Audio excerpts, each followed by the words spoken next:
हरियाणा निवास पहुंचे हैं सरपंच एसोसिएशन के सदस्य। सीएम मनोहर लाल के साथ बैठक होनी है।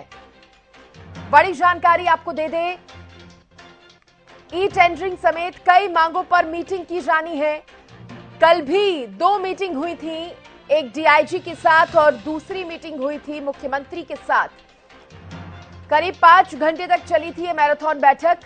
हालांकि कोई हल तो नहीं निकल पाया, नतीजा तो नहीं निकला था, लेकिन आज फिर से बैठक होनी है, क्योंकि कल वाली बैठक में भले ही समाधान ना हो पाया हो, लेकिन ये जरूर कहा गया था दोनों पक्षों की ओर से कि सकारात्मक बैठक रही है।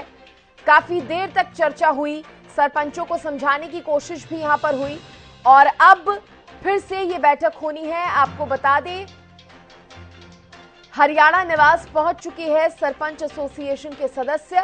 सीएम मनोहर लाल के साथ अब बैठक करेंगे। उम्मीद की जा रही है कि अब ये जो बैठक हो रही है इसमें कोई ना कोई समाधान निकल जाएगा, यानी कि ये फाइनल बैठक होगी अब। क्योंकि देखिए, लंबे समय से आंदोलन कर रहे हैं तमाम सरपंच अपनी मांगों को लेकर। सरकार यहां पर कह रही है कि हमने कुछ भी गलत फैसला, गलत निर्णय नहीं लिया है, सरपंचों को समझना चाहिए।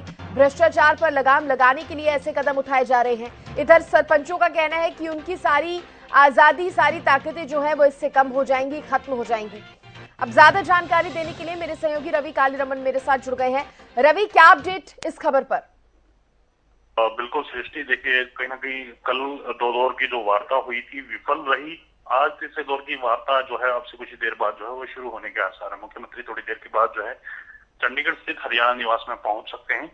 और फिलहाल की अगर बात की जाए तो फिलहाल सरपंच जो डेलीगेशन है उनकी तरफ से जो है वो चंडीगढ़ स्थित हरियाणा निवास में पहुंच चुके हैं और एक बैठक जो है डीआईजी ओपी नरवाल के साथ उनकी जो है बातचीत जो है वो चल रही है। तो ऐसे में कहीं ना कहीं मुख्यमंत्री थोड़ी देर के बाद जो है यहाँ पहुंच सकते हैं। और कहीं ना कहीं जिस प्रकार से कल कहा गया था कि तमाम बिंदुओं पर सहमति जो है वो बन चुकी है, कल 10 मिनट बैठना है, उसके बाद तमाम चीजें क्लियर हो जाएंगी। तो कहीं ना कहीं मुख्यमंत्री का करनाल दौरा है, उस करनाल दौरे से पहले मुख्यमंत्री के आने का अनुमान जो है वो लगाया जा रहा है कि मुख्यमंत्री चंडीगढ़ से जो हरियाणा निवास है, तमाम जो सरपंच एसोसिएशन की डेलीगेशन जो इस वक्त हरियाणा निवास में मौजूद है, तो वो भी कहीं ना कहीं मुख्यमंत्री के आने का इंतजार जो है वो कर रहे हैं, ताकि आगे की जो बातचीत है, कल जिस प्रकार से बीच में तमाम चीजें रही हैं उनको पूरा किया जा सके। जिन जिन बिंदुओं पर सहमति बनी है, कहीं ना कहीं जिस बिंदु पर पेश फंसा है उसको लेकर कहीं ना कहीं अब फोकस किया जाना है, उसको लेकर क्या कुछ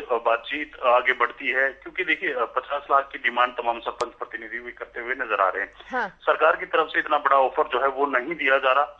कुछ नेगोशिएशन जो है वो दोनों तरफ से की जाएंगी, कुछ कटौतियां जो है वो दोनों तरफ से की जाने की अनुमान लगाया जाए। सरकार थोड़ा सा ऊपर बढ़ सकती है, सरपंच एसोसिएशन जो है 50 लाख से नीचे आ सकते हैं। तो कहीं ना कहीं किस बिंदु पर जाकर ये दोनों की जो राय है वो रवि, क्या ये पता चल पाया है कि किन किन बिंदुओं पर सहमति बन गई है? देखिए 16 सूत्रीय मांग जो है सरपंच एसोसिएशन की तरफ से मुख्यमंत्री के सामने रखी थी। कई बिंदु थे जिन पर सिलसिलेवार तरीके से बारीकी से जो तमाम बिंदुओं पर बातचीत हुई है। लेकिन जिस प्रकार से टोल माफ करने के बाद तमाम सरपंच एसोसिएशन के मेंबर्स कर रहे थे, तो सरकार की तरफ से कहा कि स्टेट हाईवे के जितने भी टोल हैं वो आप लोगों के लिए फ्री किए जाएंगे। इस प्रकार की सूचना मिल पा रही है, लेकिन पुख्ता तौर पर ऑफिशियल जानकारी फिलहाल किसी को नहीं दी गई है। लेकिन कहीं ना कहीं जो सूत्र हैं, हमारे सोर्स हैं, उनके मार्फत ये जो जानकारी है वो मिल पा रही है। इसके अलावा अगर बात की जाए तो कहीं ना कहीं एसीआर लिखने की बात जो सरपंच डेलीगेशन कर रहा है कि तमाम पंचायत से जो जुड़े कर्मचारी हैं उनकी एसीआर लिखने का हक जो है सरपंचों को दिया जाए, उसमें कुछ एक रिमार्क्स जो है वो सरपंचों के हाथ में देने की बात जो है वो की जा चुकी है, उस पर सहमति जो है वो बनी है। तो कहीं ना कहीं ऐसे अनेक बिंदु हैं सृष्टि जिनको लेकर बातचीत हुई है। इसके साथ साथ अगर बात की जाए तो जिस प्रकार से रेवेन्यू की बात कर रहे हैं, बिजली के बिल का जो 2% है वो पंचायतों के खातों में जाए, तो इस प्रकार इस पर भी सहमति बनती हुई नजर आ रही है। रजिस्ट्री का 1%